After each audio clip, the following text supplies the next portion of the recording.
chegar a dizer que o trabalho foi responsável por transformar o macaco em homem.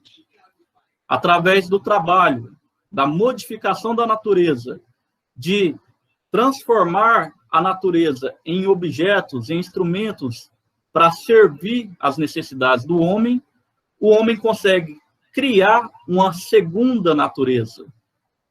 E, fazendo isso, ele altera a relação entre homem e natureza e também, ao mesmo tempo, altera a relação entre homem e homem. Nesse processo, nós construímos a sociedade tal como a gente conhece hoje. Então, é através do trabalho que eu transmito conhecimento, que eu transmito as técnicas, é através do trabalho que eu produzo o espaço em que eu vivo, é através do trabalho que eu estabeleço as relações pessoais, sociais, né? Então, o trabalho ele é estruturante dentro da nossa sociedade. Ele é um elemento fundamental dentro da nossa sociedade, inclusive para a nossa realização enquanto ser. Então, nessa perspectiva, nós nos realizamos no trabalho, naquilo que fazemos, na transformação da natureza, para que ela atenda às nossas necessidades. Isso em uma perspectiva pré-capitalista. Porque quando o trabalho ele é apropriado pelo capitalismo, ele muda totalmente o seu sentido. Ele deixa de ser um elemento para a realização do homem e passa a ser um elemento da realização do próprio capital.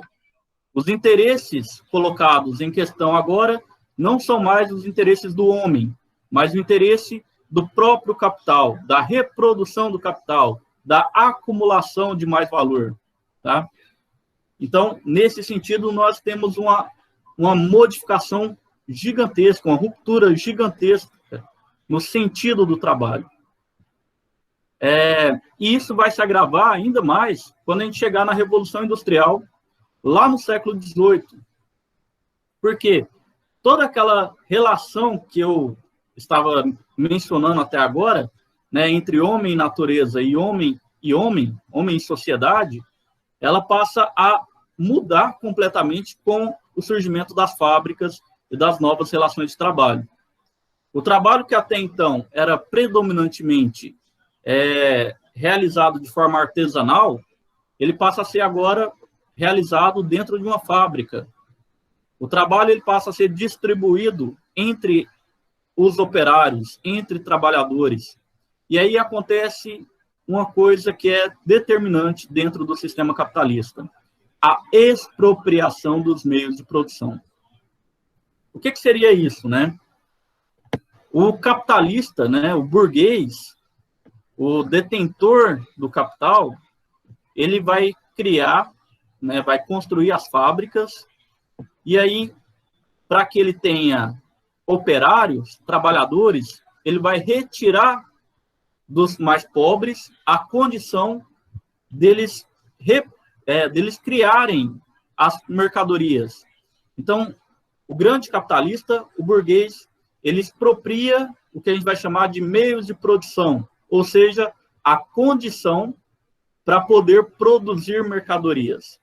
Então, o grande capitalista, ele é aquele que vai deter, ele vai ser dono da fábrica, ele vai ser dono da matéria-prima, ele vai ser dono do capital acumulado, ele vai ser dono das porções de terra, e aí, para o trabalhador, só resta uma coisa da qual ele é dono, que é a própria força de trabalho, a força braçal.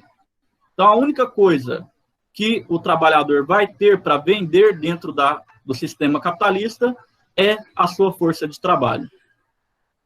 E aí surge o proletariado, né?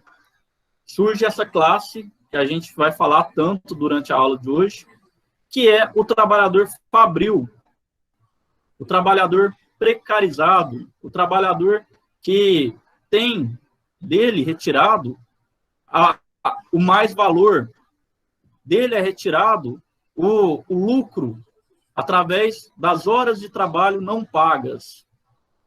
Então, vamos lá, né? Vamos entender esse processo. O trabalho dentro desse novo sistema, ele é estranhado, ele é alienante, porque o trabalhador que começa a produzir ali na fábrica, que começa a trabalhar na fábrica, ele não se reconhece mais no produto que ele fabrica. Ele não se vê naquela mercadoria que ele está trabalhando. Se no período pré-revolução industrial, né, um artesão ele conseguia fazer todo o produto, ele tinha a ideia de como fazer um sapato, ele fazia o sapato do início ao fim. Pregava todos os pregos, costurava todas as costuras, então ele tinha total dimensão de como produzir um sapato. Então, quando o produto final, né, chegava à venda, ele se via naquele produto, ele olhava e falava, eu sei fazer sapato, em qualquer lugar do mundo eu posso fazer sapato e vender e conseguir o meu dinheiro. Já quando ele entra no solo da fábrica, ele já não consegue se reconhecer nesse produto. Ele começa a se ver apenas como uma parte, uma engrenagem dentro do processo produtivo. Então, ele cola uma parte do sapato, ele prega um prego, ele coloca um cardaço. Então, ele faz apenas uma etapa do processo de produção e, ao final, ele não se vê naquele produto, ele não se sente dono daquele produto. Então, a isso Marx vai chamar de estranhamento, né? De alienação desse trabalho. Nesse sentido, gente, o trabalhador ele passa a ser também uma mercadoria. Ele próprio passa a ser mercadoria. Já que ele não tem nada para vender, a única coisa que ele tem para vender é a força de trabalho, o grande capitalista ele vai comprar essa mercadoria, que é o trabalho braçal, pelo menor preço possível. Então, aí já começa a desvalorização da mão de obra. Aí já começa a redução do valor pago ao trabalho. Então, se há um grande número de pessoas procurando trabalho, vai começar a valer a lei da oferta e procura, né? Há uma enorme oferta de trabalhadores, né? Então, o dono da fábrica, ele vai se achar no direito de pagar o menor valor possível para quem tiver interesse pelo trabalho. Ok, né? Até aí tá tudo tranquilo? Espero que estejam acompanhando aí. Tá tudo ok. Tudo ok? Esse trabalho, gente, ele vai ser organizado por diversas fábricas, né? Para tentar atingir o máximo possível de lucro ao longo da Revolução Industrial. Quando ele vai explorando o trabalhador, ele vai explorando através de um sistema que é o seguinte, que é o que Marx vai chamar de mais-valor. Nas traduções mais antigas, né, do Capital, vai estar escrito mais-valia, tá? Só para vocês não se confundirem, mas é o mesmo termo, só está ocorrendo uma ressignificação do termo. Então, o mais-valor, ele será a acumulação de riquezas das horas de trabalho não pagas ao trabalhador. Nesse sentido, então, imagine que um trabalhador ele vai ter uma jornada de trabalho de 16 horas, mas o salário dele é pago com as 2 primeiras horas que ele trabalhou no dia. Todo o restante, né, que não foi pago a ele, todo o restante que ele trabalhou no dia vai ser o lucro do empresário, o lucro do dono da fábrica. Esse lucro, né, dessas horas de trabalho não paga é o mais-valor, na perspectiva de Marx, né, perspectiva marxista. Ao longo da história, né, foi se desenvolvendo diversas técnicas para poder se apropriar de uma acumulação cada vez maior desse mais-valor. E aí, lá no século XX, no início do século XX, nós temos o desenvolvimento de uma racionalização científica do trabalho, de uma organização científica pensada para extrair o máximo possível do trabalho dentro das fábricas. Essa racionalização foi proposta por Taylor, né? E aí surge o Taylorismo, tá? Frederick Winslow Taylor. Ele vai propor, então, essa racionalização do trabalho, que nada mais é do que uma engenharia de movimento e tempo. Então, ele vai calcular qual é o tempo mínimo ou o tempo máximo para se realizar determinada atividade dentro de uma fábrica. Ele vai também definir uma separação entre o trabalho pensado, entre o trabalho planejado e o trabalho executado, para que o trabalhador da fábrica não perca tempo pensando no que ele precisa fazer. Ele simplesmente vai lá e faz, executa o movimento como uma máquina. Então, ele vai calcular, cronometrar quais os movimentos corretos, né? Qual o tempo que o trabalhador deve executar determinado movimento. O Taylor, né, ele tinha uma grande aversão ao trabalhador fabril, né? Em alguns momentos, ele chega a chamar esses trabalhadores no livro dele de gorilas, né? De bois. Então, ele trata o trabalhador como um animal que carrega peso, um animal que não pode pensar, porque a partir do momento que ele pensa, ele vai negar essa condição de trabalho extremamente explorado, dessa condição de precarização da qual ele está inserido. Então, o trabalhador ele não pode pensar. Na ideia, então, de Taylor, não era necessário que esse trabalhador tivesse uma grande escolaridade, não era necessário que ele compreendesse o processo produtivo, ele só precisaria ter força braçal. E aí, de outro lado, uma esfera já mais intelectualizada, responsável por construir aquele produto, idealizar aquele produto, para depois ele ser executado na fábrica. E aí, estes mesmos que estão idealizando vão fiscalizar o trabalho dos outros, né, daqueles que estão executando. Tendo posse, né, de todo esse material teórico de Taylor, Henry Ford ele vai apropriar esse conjunto teórico e vai aplicá-lo dentro das suas fábricas de veículos. Então, surge aí o Fordismo. Ele vai aplicar todo aquele conjunto de movimentos elaborados por Taylor dentro das fábricas fordistas. Ele vai implementar uma esteira rolante, né?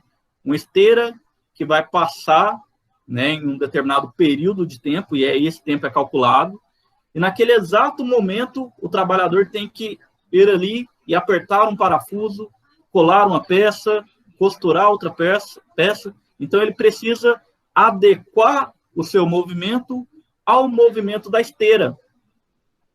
O movimento do trabalhador passa a se adequar ao movimento da máquina. É a máquina quem dita o ritmo. É a máquina quem vai dizer quantos movimentos você deve fazer durante o dia de trabalho. Tá? E aí, esse processo, né, esse modelo de produção fordista, ele vai se expandir por várias outras fábricas, né? Ele começa nos Estados Unidos, começa a se expandir pela Europa, por vários outros países, né? E começa a passar, né, essas ideias como uma padronização de produção. E aí, ele vai ser marcado por uma coisa, ele vai ser marcado pela rigidez, é um modelo extremamente rígido. Essa é a palavra-chave do Fordismo, rigidez. Uma rigidez na produção, uma rigidez na forma de tratar o funcionário, uma rigidez nos mercados, uma rigidez no sistema de fiscalização, tá? Então, a palavra de ordem do Fordismo é rigidez. E aí, ele amplia grandemente o número de produtos fabricados. Como ele consegue acelerar o processo produtivo, ele começa a produzir em larga escala, ele começa a produzir em massa, né? Então, se antes desse processo fordista, a fabricação de um veículo demorava 1 hora, 2 horas, agora passa a demorar 20 minutos, 25 minutos.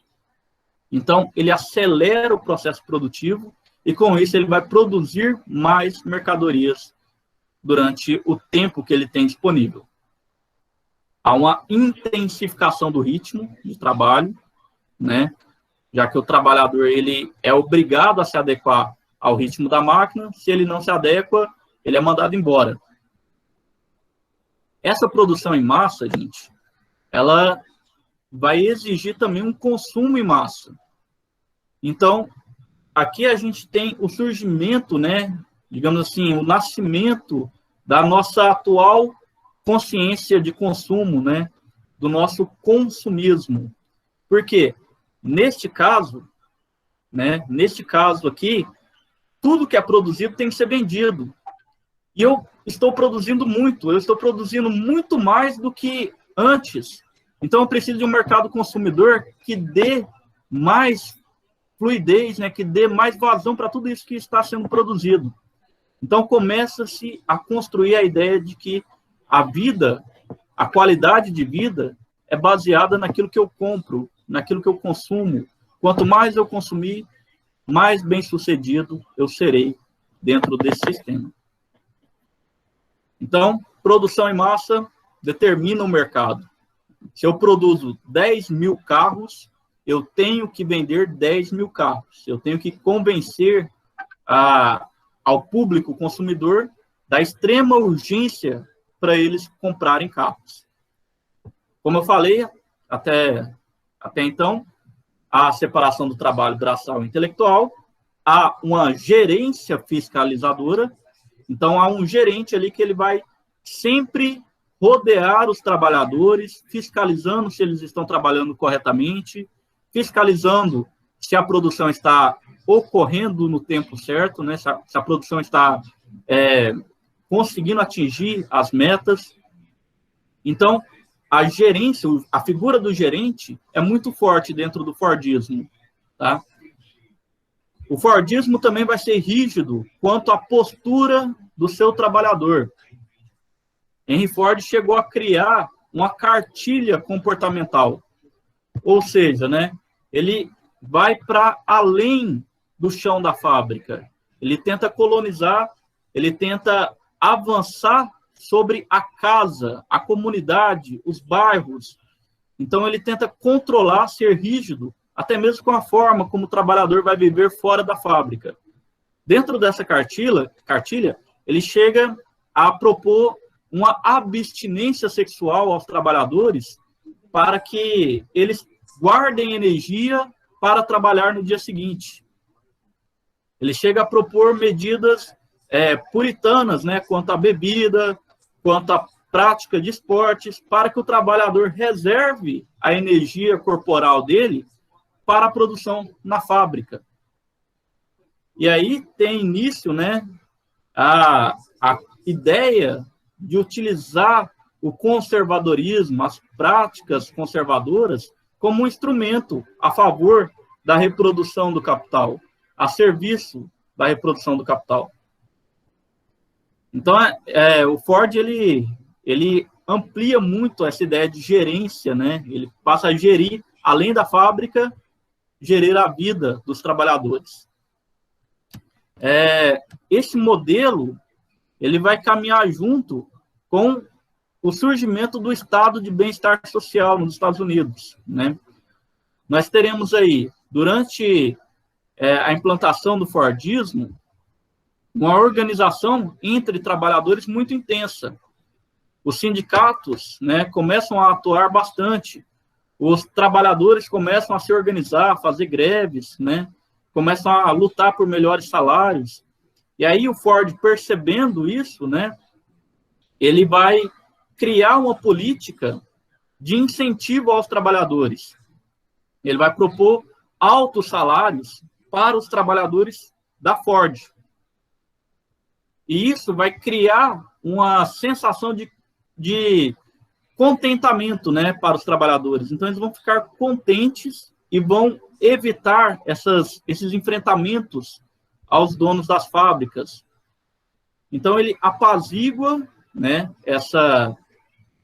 esse enfrentamento, esse conflito de classes, e ele vai contar com o Estado, né, como alguém para também fornecer serviços públicos para apaziguar os trabalhadores. O Estado, então, ele vai garantir a educação, a saúde, ele vai garantir acesso à moradia. O Estado, então, ele vai agir como um órgão que cuida do trabalhador, e o trabalhador, em contrapartida, ele vai evitar os conflitos, né, porque ele está se sentindo representado. Mas lembrem-se, gente, mesmo tendo benefícios, esses trabalhadores fordistas não ganhavam nem a metade daquilo que eles produziam. A mais-valia, né, o mais-valor retirado deles ainda era intenso, ainda era muito grande, por mais que os salários deles eram maiores do que das outras fábricas. Mesmo assim, eles ainda eram explorados. Esse estado de bem-estar social, gente, então, ele vai garantir o que a gente vai chamar de pacto fordista, né? Um pacto entre trabalhadores, entre as fábricas e entre o Estado.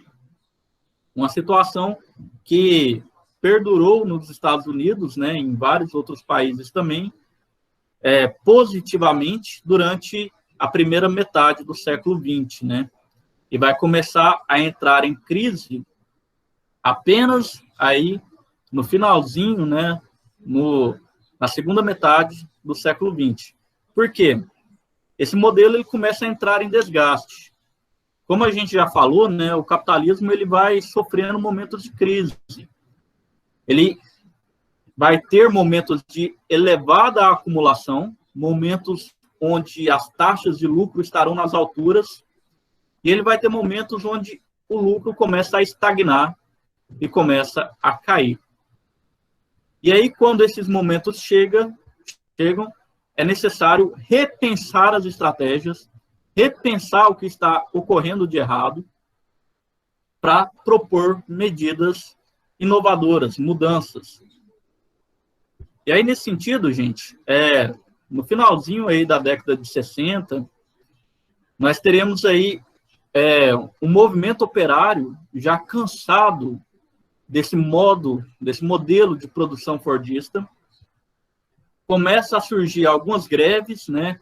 O pacto fordista começa a ruir, começam a surgir as greves por melhores salários, começa a surgir greves por melhores condições de trabalho, por direitos trabalhistas. Então, os trabalhadores já começam a demonstrar a insatisfação. A rigidez da produção, né, a grande produção em massa, já não consegue mais ser consumida pelo mercado. Então, os trabalhadores já não conseguem mais comprar essas mercadorias, e aí os estoques começam a crescer, né? A gente vai ter uma grande quantidade de estoques presos nas fábricas, sem chegar ao mercado, e isso é um prejuízo enorme, porque foi gasto dinheiro para produzir. E à medida que ele não vende, o capitalista, o dono da fábrica, ele não vai conseguir o seu lucro. Então, começa a ter prejuízo porque o mercado estagna. O Estado arrecada menos porque o mercado está estagnado. E aí ele já não pode mais garantir o estado de bem-estar social como ele garantia antes. Então, olha, começa a ruir o comércio, começa a ruir a satisfação do trabalhador e começa a ruir o estado de bem-estar social. Vendo todo esse cenário, né, começa a se buscar as alternativas, as soluções. E a solução vai ser gestada lá no Japão. lá nas fábricas da Toyota. Lá nas fábricas da Toyota, então, gente, começa a surgir um termo que vai dar solução, né, para o problema da rigidez fordista, que é a flexibilidade. Começa a se pensar estratégias de flexibilização da produção. O que significa isso, né? O que antes era o mercado sendo regido, né, pela produção, agora a produção é que vai ser regida, determinada pelo mercado. Então, se o mercado vai consumir 10 veículos, eu só vou produzir 10 veículos. A produção ela vai passar a ser sobre demanda, né? A produção ela vai atender ao mercado financeiro, à bolsa de valores. Então, primeiro, eu vou enviar esse projeto, né, para o mercado de ações. Eu vou enviar esse projeto, né, de veículo a ser comercializado para uma pesquisa de intenção de compra para depois produzir. E assim eu elimino o estoque. Na tentativa de reduzir esse estoque, né, o dono da fábrica ele precisa pensar também em como reduzir o custo da produção. E aí, surgindo, né, esse novo modelo em um período onde as tecnologias começam a surgir com mais intensidade, né, a robótica, a informática, os computadores lá na década de 70. Então, começa-se a substituir com mais intensidade a mão de obra humana por maquinários. E aí, retira da fábrica uma grande quantidade de trabalhadores. Por isso, a gente vai chamar essas fábricas de fábricas enxutas. Você enxuga o número de funcionários, reduz o número de funcionários, tá? Então, se eu produzia 200 carros com 100 funcionários por dia, eu vou precisar produzir os mesmos 200 carros, só que com 50 funcionários. Eu vou enxugar o custo da produção. Eu vou procurar também matérias-primas mais baratas. Por isso, a gente vê com frequência as pessoas mencionarem os carros antigos como carros mais duráveis, né? Carros mais fortes, mais resistentes, e os carros mais novos, menos resistentes. A realidade é que a gente vai ter uma busca por matérias mais baratas, né, por materiais mais baratos, para reduzir o custo da produção desse veículo. O trabalhador, ele também vai começar a sofrer com uma redução de salário, uma intensificação da sua jornada de trabalho, com o corte de direitos. Então, todo o custo da produção precisa ser enxugado. Esse termo, né, também vai ser abordado pelo Ricardo Antunes através da palavra liofilização, né? Se vocês forem lá no Google pesquisar sobre o que é o ressecamento, né, de sementes. Então, pensar que o trabalho também está sendo enxugado, né, ressecado, retirado dele tudo que for possível, né? Eu reduzo o número de funcionários dentro do chão da fábrica.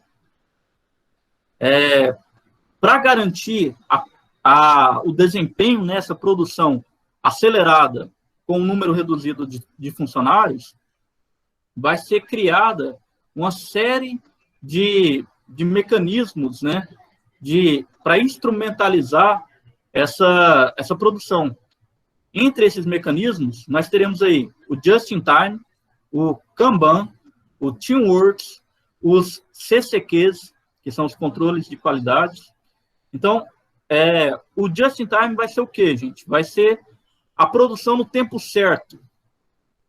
Eu vou reduzir o tempo que demora para que a matéria-prima chegue até a fábrica e reduzir o tempo para que o produto chegue ao consumidor.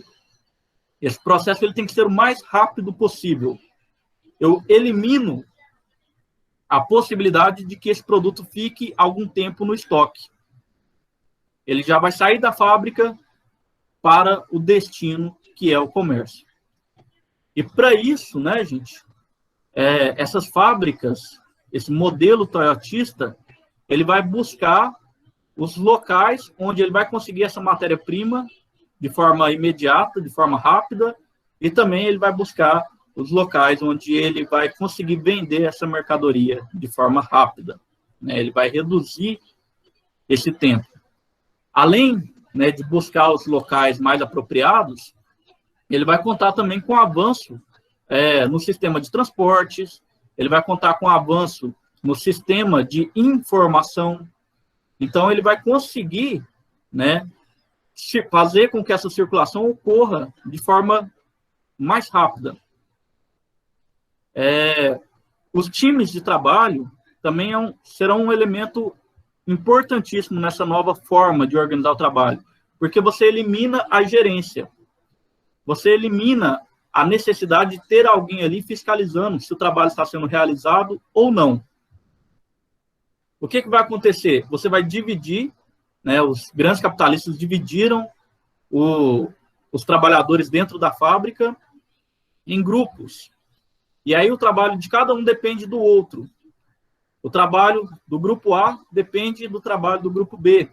Se o grupo A não está trabalhando na velocidade certa, o próprio grupo B reclama com o grupo A.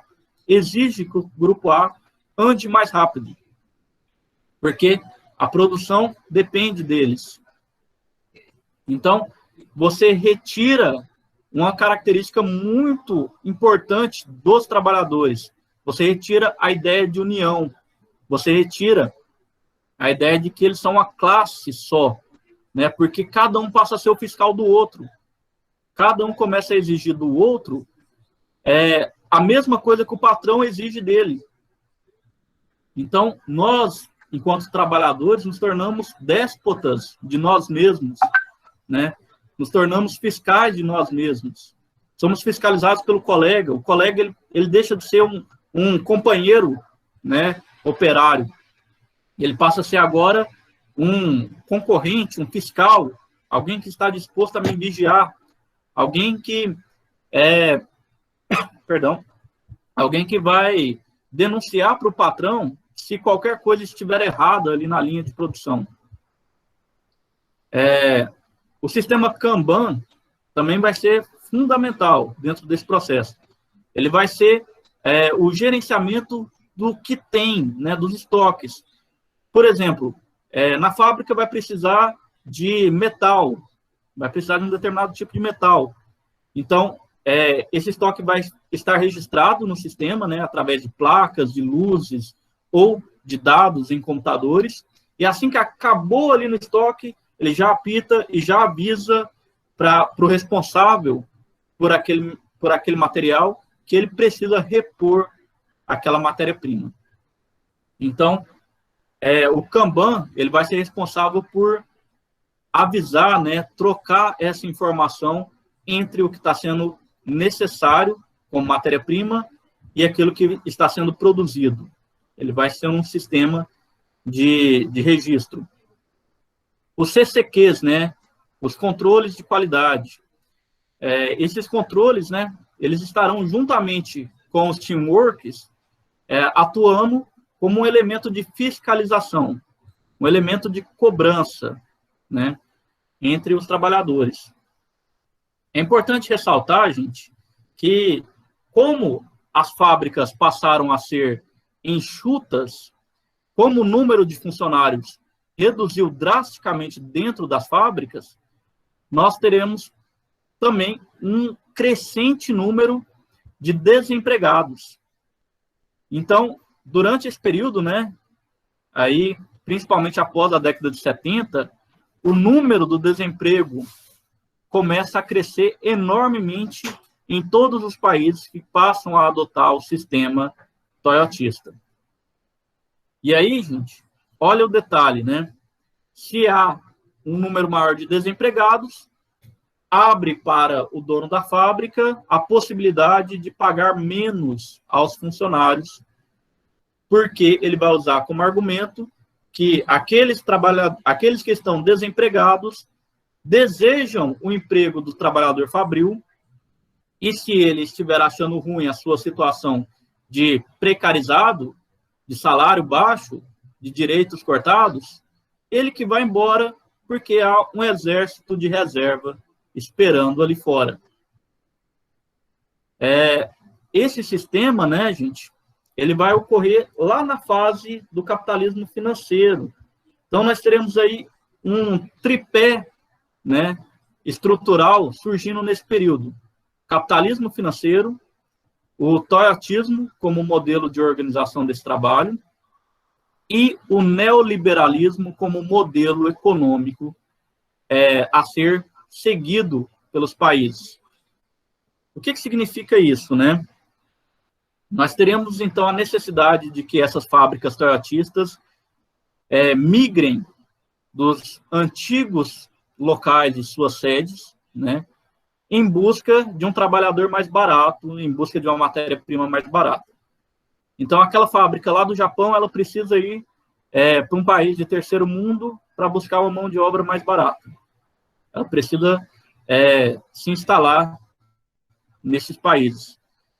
E aí, para que isso ocorra, é necessário que haja uma política, né, sendo desenvolvida pelos países para aceitar a ação dessas empresas multinacionais, dessas empresas transnacionais.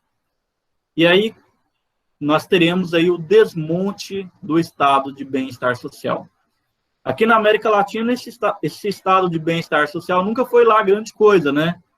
A gente sabe que nós nunca tivemos um momento de muitos direitos trabalhistas, nem de uma grande qualidade de serviços oferecidos pelo Estado. Mas a partir do momento que o neoliberalismo ele chega, né, como política pública, como política econômica a ser seguida, ele começa a destruir tudo aquilo que existia até então.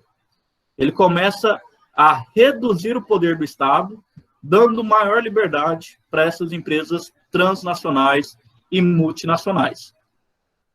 Então, o que vai acontecer, né? Vai surgir uma nova divisão do trabalho em nível global.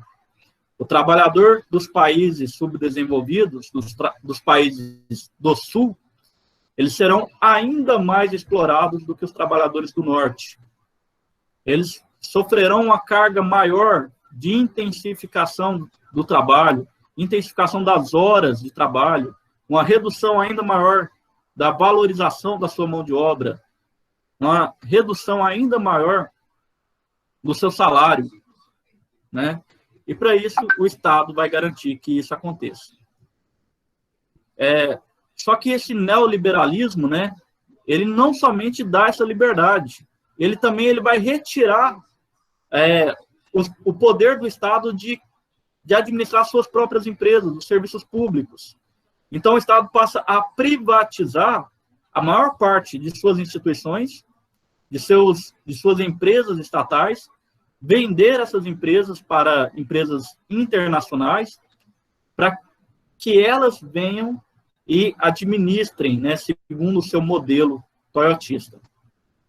A desculpa usada aí, né, é que o Estado não administra bem, o Estado não consegue gerar lucro, né, e a empresa internacional privatizada, ela administra bem. Não vai ser vendido esse discurso.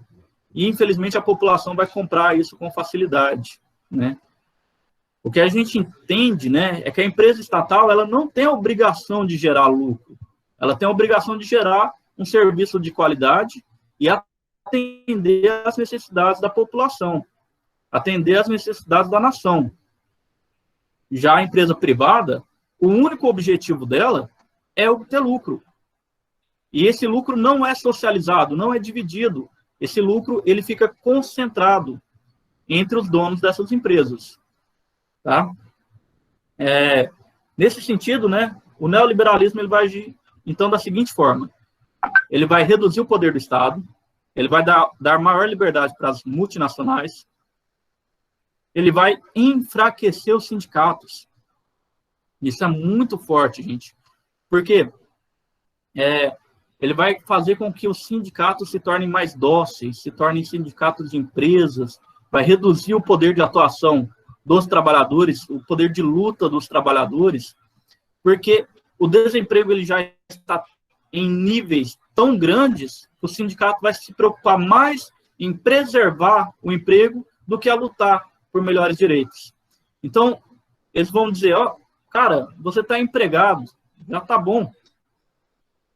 A gente vai ver, então, sindicatos se tornando verdadeiros pelegos, né?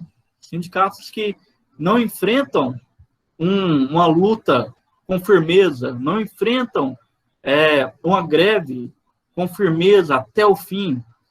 Nós teremos sindicatos que estarão muito mais ligados à negociação do que propriamente um enfrentamento. Nós teremos aí, então, também a privatização e a terceirização como regra. As empresas privadas, elas irão comprar as empresas estatais e aplicar a lógica de exploração do trabalho do sistema toyotista, principalmente. Quero fazer uma ressalva aqui, gente, que mesmo a gente passando aí, né, de uma etapa para outra, não significa que o Fordismo deixou de existir. Em alguns momentos, nós teremos uma mescla, né, dos dois sistemas atuando juntos. Depende muito da intenção da empresa, da fábrica que está gerindo o trabalho. A privatização, então, ela vai agir como uma forma de reduzir esses direitos trabalhistas e a terceirização como um enxugamento daquela empresa. Parte da produção, então, vai ser destinada aos trabalhadores terceirizados. E esses terão uma vida ainda mais difícil, né? Terão uma condição de trabalho ainda mais precária. Eu vou citar aqui o exemplo de confecções, né? Como funciona confecções, que é um ramo muito forte em Itaporanga. Uma fábrica, né, de roupas, ela vai ter um determinado número de funcionários. E quando ela precisa produzir mais do que o que ela comumente produz, ela vai terceirizar parte da produção. Ela vai começar a contratar pessoas em suas casas.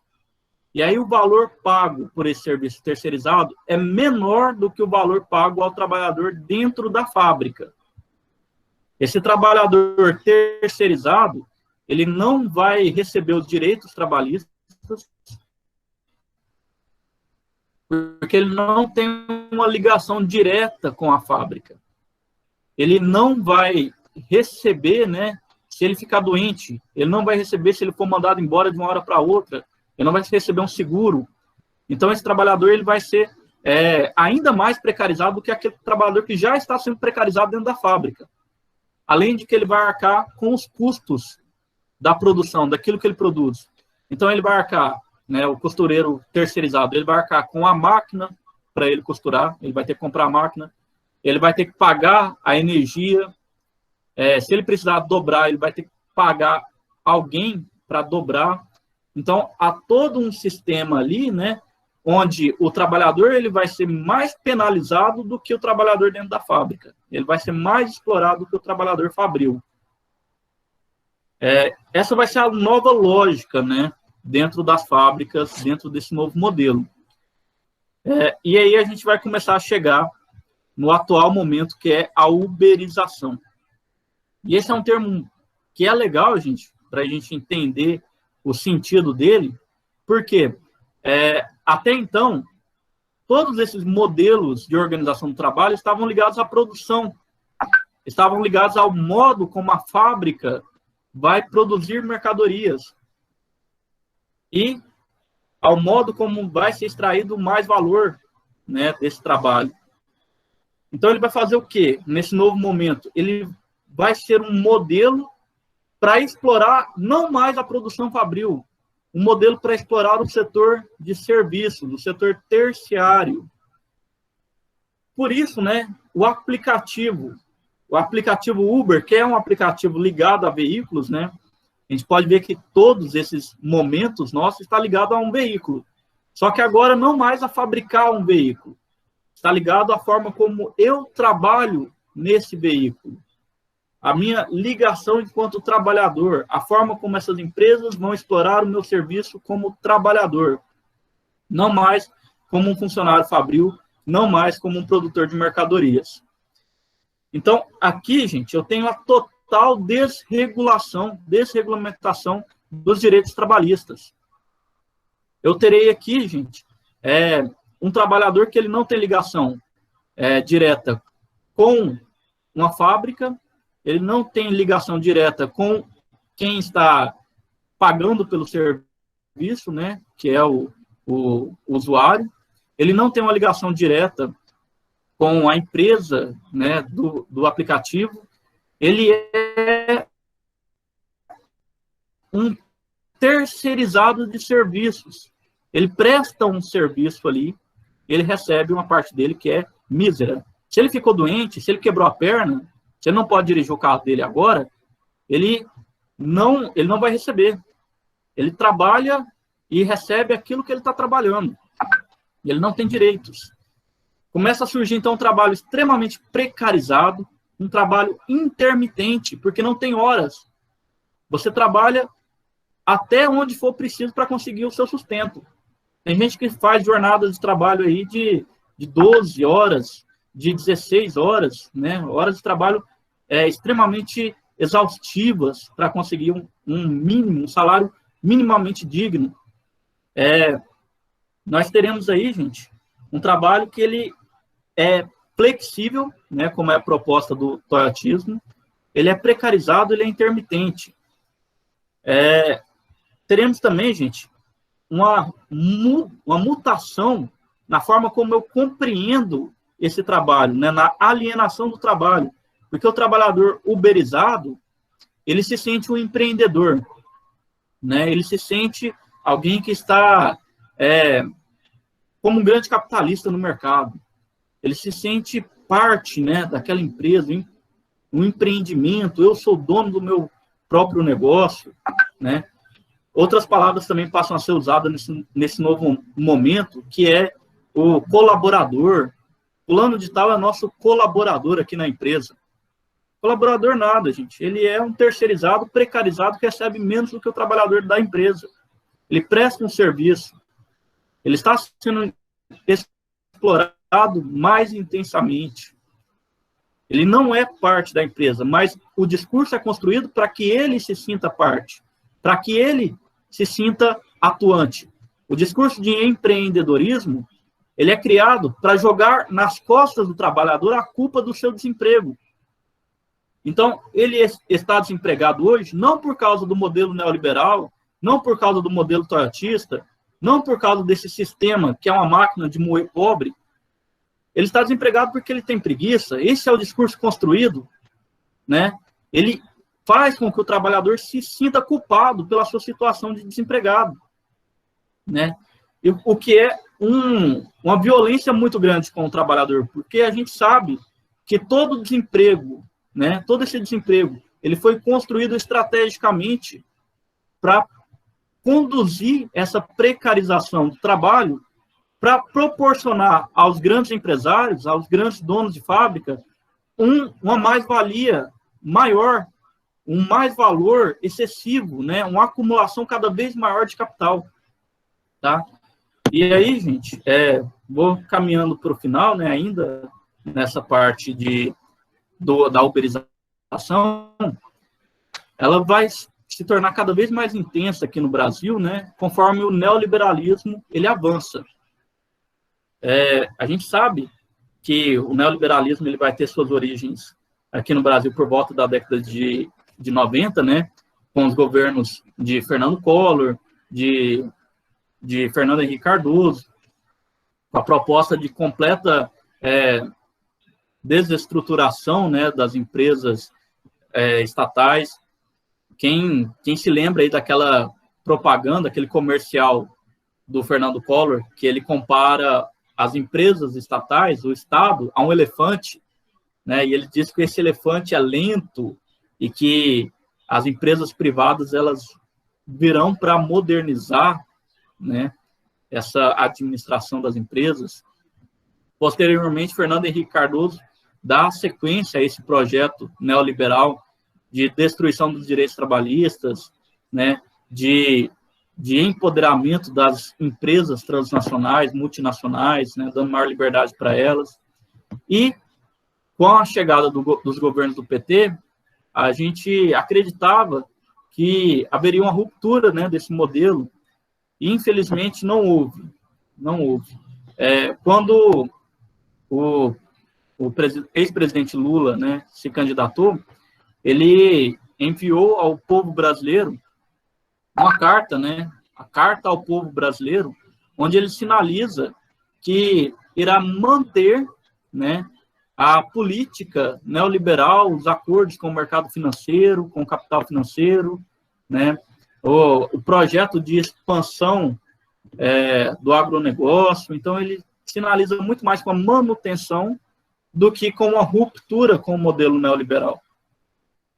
E ele vai conduzir o seu governo, né, tanto Lula quanto Dilma, com uma postura de conciliação.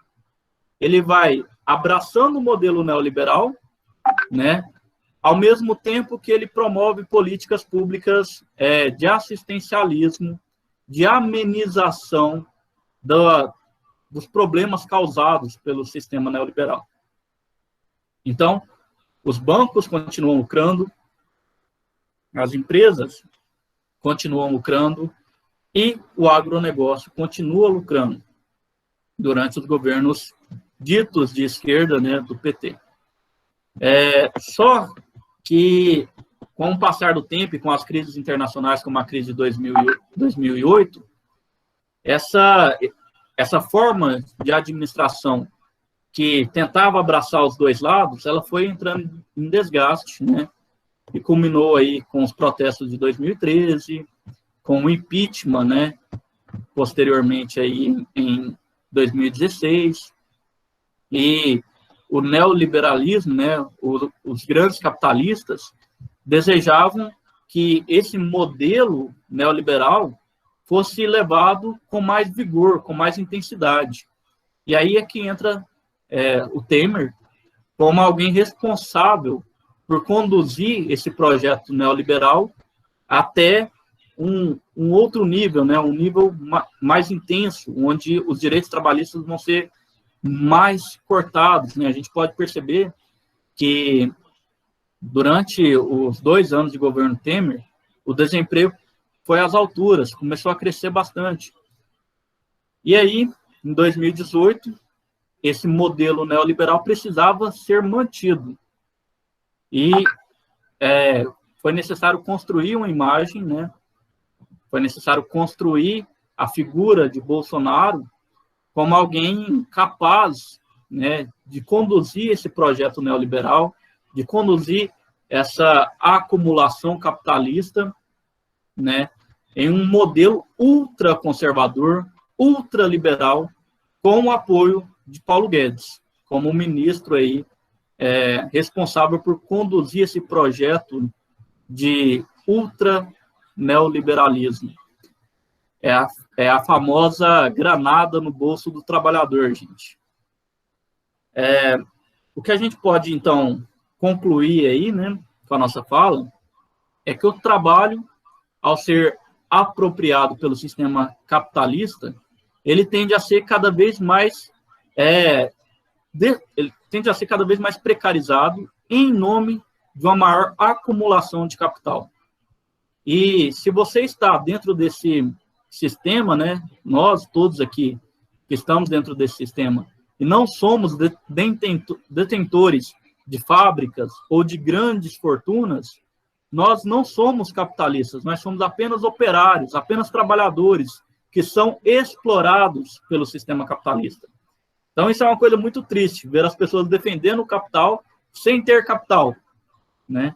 O que eu deixo de mensagem para vocês, né, ao final da minha fala, né, já encerrando, é que a gente precisa pensar em uma forma de enfrentamento, em uma forma de lutar para que a gente não se contente somente com o privilégio da servidão, que a gente não se contente somente em servir, que a gente possa se organizar com força para construir uma nova alternativa, né, a essa intensa exploração do trabalho.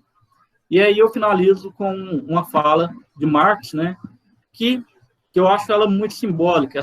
Esse trecho está aí no Manifesto do Partido Comunista, e diz o seguinte: o que queremos é suprimir o caráter miserável dessa apropriação, que faz com que o operário só viva para aumentar o capital e só sirva na medida em que exigem os interesses da classe dominante. A proposta aqui é justamente essa, gente, que a gente possa superar essa condição de explorado, que a gente possa criar alternativas, que a gente possa perceber que o empregador, ele não é somente aquele cara bonzinho que é pregado nos discursos. Existe toda uma estrutura ali por trás que nos faz acreditar nisso, né? Que nos faz perceber esse mundo de uma forma confusa. Tá? Eu espero ter jogado um pouquinho de luz, né? Eu tentei sintetizar o máximo possível, porque há muita coisa a ser falada, e eu agradeço a todos vocês, gente, pela paciência de estarem até o momento escutando. Muito obrigado a todos. Eu abro agora para vocês, para a gente fazer um bloco de debates, né? De perguntas e debates. Obrigado. Bom, pessoal, então a gente vai dar início aí ao bloco de perguntas, como colocou aí o camarada Suelo. Primeiro agradecer aqui a fala dele, que foi muito pertinente, assim, eu fiquei encantado mesmo com a sua fala e com a pertinência do tema, é um tema muito candente para os tempos atuais, e no chat toda hora aparecia alguma coisa, o TCC e tal. São temas interessantes, até mesmo os conceitos, né, para aplicar, instrumentalizar na pesquisa, seja em geografia ou em história, na área de ciências humanas, né? Então, acho que o Suelto, de certo modo, deu um gatilho aí para quem queria ou quer, né, pesquisar alguma coisa voltada a essa área, né? E ele passeou muito bem nessa relação entre Fordismo, Taylorismo, pós-Fordismo, né, até chegar aí naquilo que o Ricardo Antunes chama de uberização do trabalho, também a Leda Paulani, né, que trabalha com esses conceitos, né, são um conceito mais atualizado, moderno, em relação ao capital-trabalho. Bom, então, eu abro para as perguntas, tem algumas no chat, mas se alguém quiser se manifestar logo para fazer perguntas via áudio, pode se manifestar e abrir a tela, ou só fazer a pergunta mesmo, via áudio, pode ficar à vontade, pessoal.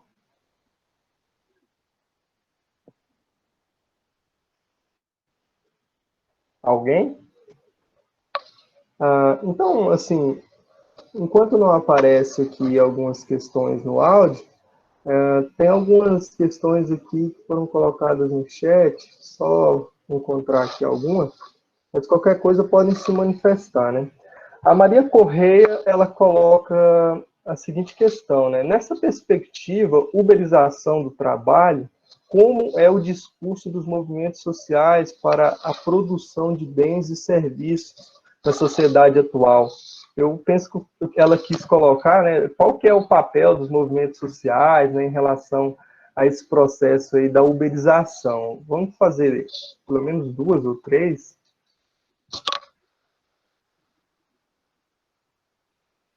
Bom, deixa eu pegar outra aqui. Teve uma moça aqui, a Natália Rita de Almeida, ela faz uma colocação interessante, ela fala: eu lembrei do documentário Estou me guardando para quando o carnaval chegar. Fala sobre os trabalhadores de uma cidade do interior do Nordeste, onde eles trabalham em pequenas confecções e são os próprios patrões e se auto-escravizam, só descansam durante o carnaval. Então, uma colocação interessante é até a questão mesmo de pensar a aplicação desses conceitos para pesquisar uma geografia local, né, urbana, nesse sentido aqui. Eu não sou da área, mas é mais ou menos por aí, eu penso. Bom, a Natália, outra questão aqui, que é autoescravidão, não sei se é o termo correto, mas eles estão presos ao trabalho e acreditam muitos deles acreditam que não estão sendo explorados, né? Que é aquela relação, o sujeito trabalha, mas ele não tem uma consciência própria, né? Da exploração de si mesmo, né? Assim, para fechar com 3 perguntas, eu vou fechar com uma aqui, que já emenda com essa da Natália, que hoje a gente parece que tem uma escola voltada a essa formação mesmo, né? Uma formação para o capital, para o trabalho, em larga escala nesse sentido. E, assim, tem o Alisson Mascaro, que é um jurista que eu gosto muito, jurista marxista, que ele fala, olha, a educação ela perdeu aquele sentido que ela tinha, né? Hoje ela é uma educação que a pessoa aprende ali português, basicamente, matemática, mas pensar as grandes questões da humanidade, a gente deixou de fazer isso, né? O nível de cultura hoje, ele foi baixado o nível nesse sentido, o nível de entendimento do que é ser um cidadão, né? Dentro de uma polis, né? Vamos dizer, utilizar um termo da antiguidade grega, né? Então a gente perdeu muito essa noção do que é ser um cidadão, de intervir no Estado, né? E é muito por isso dessa questão, né? E tem uma outra questão, só mais essa, que Jean Ribeiro colocou, né? Ele colocou uma psicologia do capital, né? O Alisson Mascaro fala, olha, nós somos o tempo inteiro bombardeados a pensar a partir do capital, mas nunca a partir da falta dele, né? Então, é uma questão muito interessante, né? Como que a gente está preso numa malha e, ao mesmo tempo, a gente não consegue sair. Eu acho que essas questões já dá para fazer um bloco aí. Dá sim, dá para a gente falar bastante aí, Iago. Vou tomar uma água para hidratar, né? Porque falei bastante, então vamos começar com a pergunta da Maria Joaquina, né? Que ela vai falar sobre os movimentos sociais, né? Pelo que eu entendi, qual o papel dos movimentos sociais nesta uberização. Maria Joaquina, pelo que a gente vem percebendo, né? Os movimentos sociais, eles estão muito fragilizados, né? Eles não estão tendo força para enfrentar esse atual momento de extrema precarização do trabalho. Então, a gente está vendo alguns movimentos recentes, né, dos trabalhadores da Uber, fazendo algumas greves, fazendo alguns protestos, mas isso ainda é muito pouco, né? Falta uma força organizacional para que eles possam reagir, né, possam lutar contra o atual modo de exploração que eles vêm vivendo.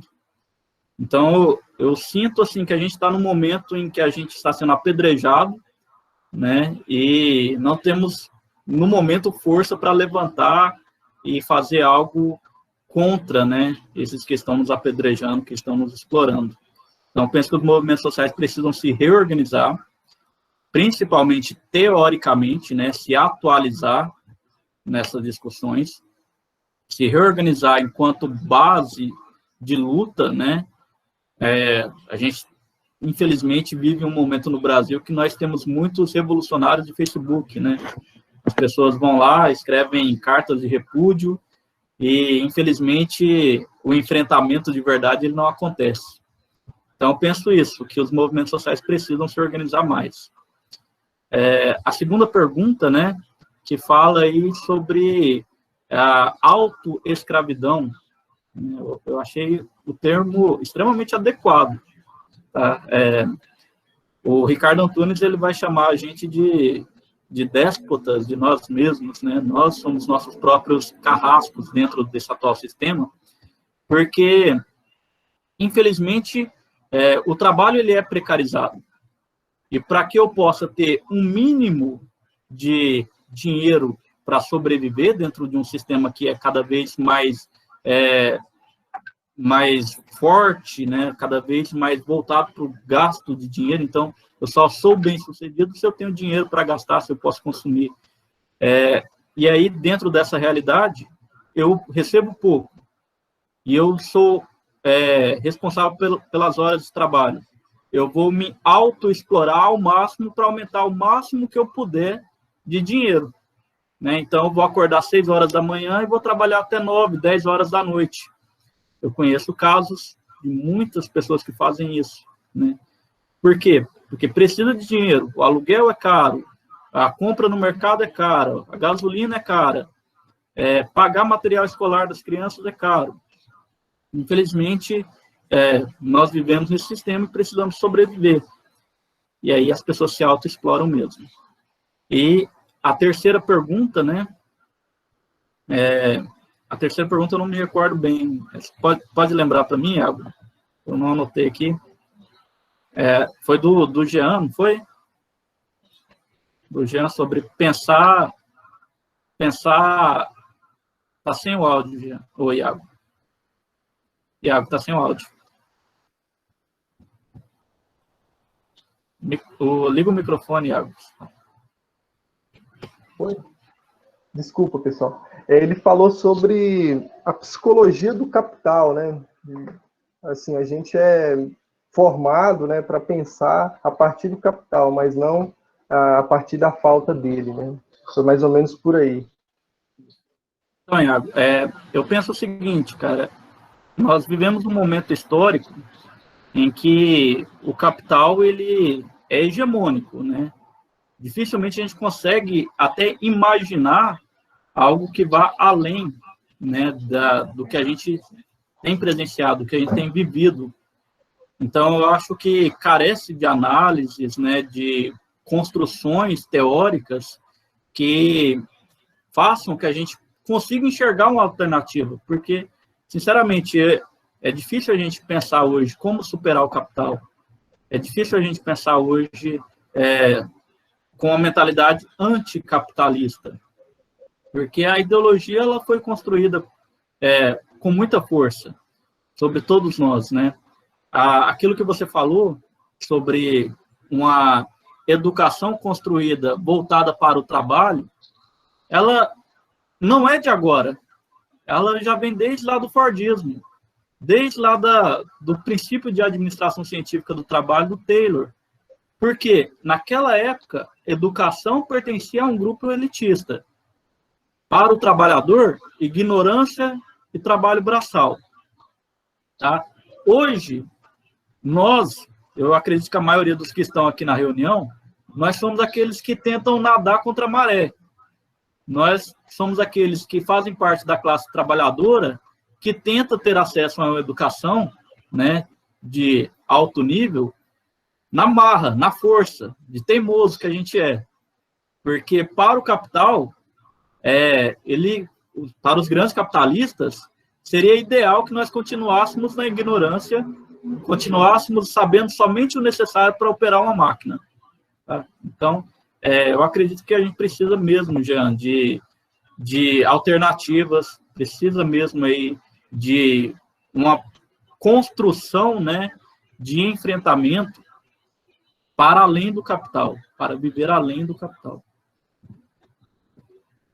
Mais alguma, gente? Sim. Boa noite. Boa noite. Eu queria só fazer um apontamento que você comentasse. Pode ser, Iago? Pode ser. Pode sim, fica à vontade. Em relação... Boa noite, professores. Boa noite a todos que estão acompanhando a aula virtual. É um prazer, eu cheguei um pouquinho atrasado, mas estava aqui bem atento às falas do professor Sueliton. É isso mesmo, não errei o nome, né? Tá certo. Tá certo, obrigado. Quando eu queria que você comentasse, você falou da despolitização, assim, claro que não foi com essa palavra, mas no contexto, da descoletivização e da dessindicalização do trabalhador. São os pontos. E agora, com essa ideia da economia, do capital de plataforma, né? Economia de plataforma, cada um dá um nome. e que a gente vê que pregou-se o discurso da horizontalidade, da horizontalização da relação de pessoas que trabalham, e, sim, na tentativa de organizar um movimento.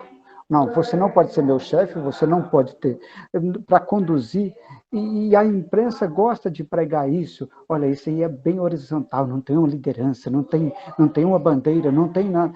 Mas esse pessoal que trabalha 16 horas, que não tem nenhuma possibilidade de estar dentro de uma sala de aula, porque chega aos 20 anos, vai trabalhar na Uber, aonde que ele poderia estar numa faculdade, uma faculdade razoável que discute sociologia, geoeconomia, geopolítica, história, a filosofia, para ele entender o cotidiano, a contextualização do cotidiano que ele vai vivenciar logo ali adiante. E com essa ideia da horizontalização, que você não pode me influenciar, e quando a gente for para a rua, todos somos iguais e ninguém pode tentar oferecer um posicionamento, pelo menos é o que se parece.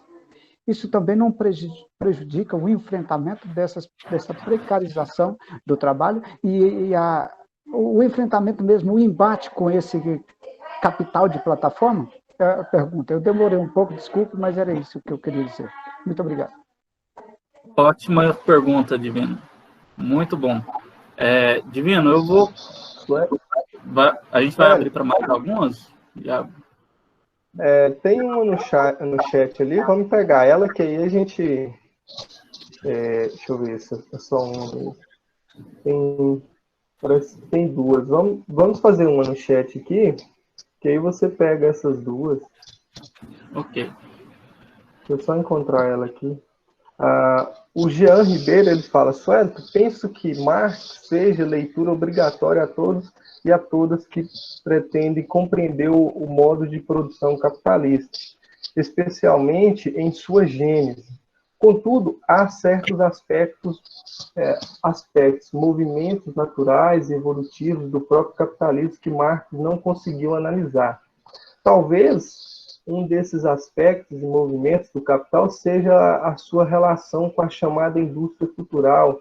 Esse conceito surgiu no bojo da Escola de Frankfurt, sob a alcunha de Theodor Adorno, Marx Horkheim e Walter Benjamin. Ele vai terminar ela. Enfim, como você percebe o papel da indústria cultural na reprodução, na ampliação, como diz Henri Lefebvre, do capital,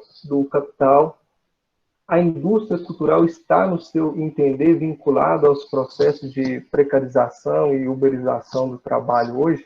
Uma relação entre uberização e indústria cultural, mais ou menos por aí, né? Ótimo. Então, vamos para essas duas, né? Isso, para não alongar tanto. Vou começar, então, com a do Divino, né? Eu acho que o Divino colocou apontamentos extremamente pertinentes para a nossa discussão aqui, que é com relação à despolitização, né? Divino, primeiramente, eu vou analisar esse termo, despolitização. E eu vou sugerir para vocês uma dúvida, né? Quando que o povo brasileiro foi politizado? Eu não me recordo de algum momento onde o povo brasileiro ele foi atuante politicamente, digamos assim, na sua essência. Nós tivemos aí, durante a ditadura militar, vários movimentos, sim, de luta, de enfrentamento, que eram conduzidos principalmente por intelectuais, né, por professores, por acadêmicos, né, então por um grupo muito restrito. Se a gente for pensar na totalidade do povo brasileiro, né, a maior parte do povo brasileiro ele sempre foi despolitizado. O que a gente está percebendo atualmente é que as redes sociais elas deram maior visibilidade para essa população despolitizada, porque o discurso, né, o debate político antes das redes sociais, ele se concentrava em quem tinha autoridade para falar. Então, quem ia discutir a política no Brasil eram universitários, eram pessoas preparadas, capacitadas, com uma linha de pensamento articulado. né, com ideologias claras. Então, havia um grupo muito seleto participando da consciência política do Brasil, né? Acredito que seja a mesma ideia de democracia dos gregos, né? A democracia só para um grupo restrito. Se a gente for pensar, a maior parte, né, dos brasileiros, aqueles mesmos que a maioria semi-analfabeto, né, a porcentagem dos semi-analfabetos, a porcentagem dos analfabetos funcionais, esses nunca compreenderam a política de fato no Brasil. Só que agora eles são doutores em Facebook, né? Então, em YouTube. Então, a gente vai ter essa sensação de que o Brasil está se despolitizando, né? E isso é muito prejudicial para nós, porque há um empobrecimento da compreensão e do debate político. E isso, quando a gente leva, né, lá para a base dos sindicatos, para a disputa, né, de poder entre classes, a gente vai ter um empobrecimento da discussão, porque você não vai mais debater sobre modelo de organização do trabalho, você não vai mais debater sobre política pública, você não vai mais debater sobre conflito de classe. Por quê? Porque a discussão se transformou em briga de torcida de futebol. Então, se você apoia o movimento social, se você apoia greve, se você apoia sindicato, você se transformou parte da torcida vermelha dentro dessa nova lógica que se instala no Brasil. Se você vai contra tudo isso, você é parte da torcida amarela, tá? Então, esse empobrecimento, o que você chamou de horizontalidade, né? Essa tentativa de criar um Brasil sem polarização, né? Um Brasil onde a população acha que exista uma neutralidade, é um empobrecimento do discurso enorme, porque sempre existiu e sempre vai existir conflito de classe. Não existe essa horizontalidade de um Brasil sem conflito de classe. O problema é que agora essas classes não estão percebendo o seu lugar, não estão percebendo o seu lugar de luta. Com a discussão de empreendedorismo, o trabalhador que é explorado, ele se acha dono de fábrica, ele se acha o grande capitalista. Quando os deputados da esquerda, do PSOL, vai lá propor a taxação das grandes fortunas, aquele trabalhador de classe média, né, empreendedor, que tem o seu comércio pequeno ali, ele vai achar que vai taxar ele se acha parte das grandes fortunas. Ele não compreende o seu lugar dentro das classes, né? E, assim, Divino, eu acredito que há uma intenção nesse empobrecimento do debate, porque, infelizmente, toda pauta que é levantada pela esquerda, ela já é combatida pela direita, não com discurso, não com debate, não com diálogo, é debatido com ódio, é debatido com brutalidade, com violência, né? Então, a gente perdeu a possibilidade de existir um debate racional verdadeiramente democrático. Eu não sei se eu consegui te responder, Divino. Divino, era mais ou menos isso aí? Era isso mesmo, é isso mesmo. Essa é a questão, não dificulta o enfrentamento a esse capitalismo de plataforma, né? Com toda essa... Exatamente. Esse capitalismo de plataforma, né? Essa uberização, eu sou empregado de um aplicativo, né? Eu não sei mais como eu vou enfrentar esse aplicativo. Eu vou desligar o meu celular para fazer uma greve, né? Então, dificulta bastante, sim. Tá?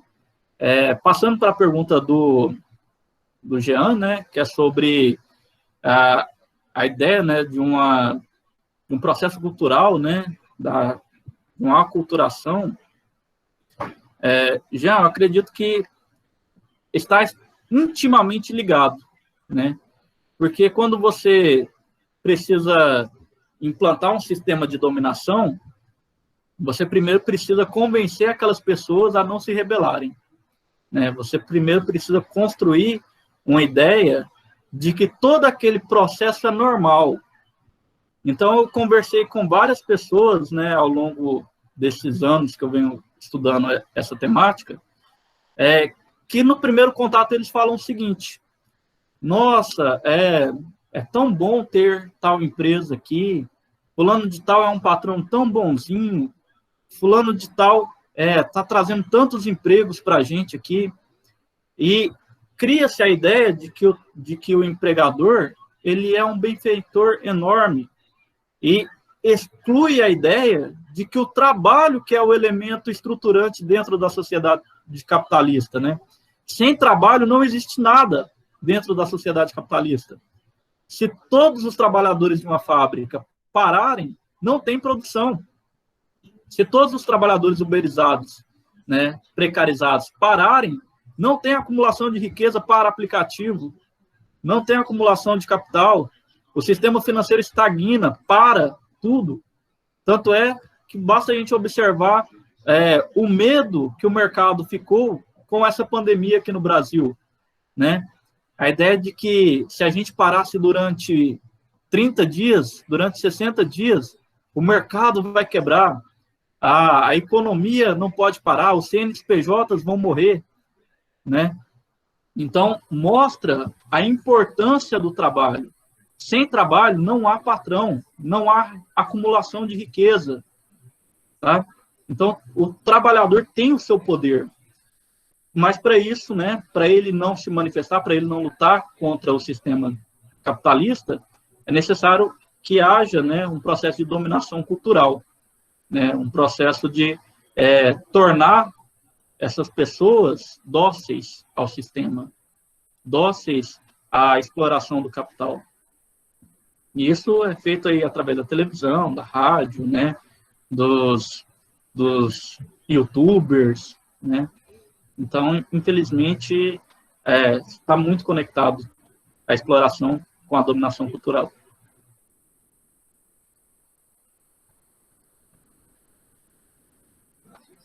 Tem mais alguma?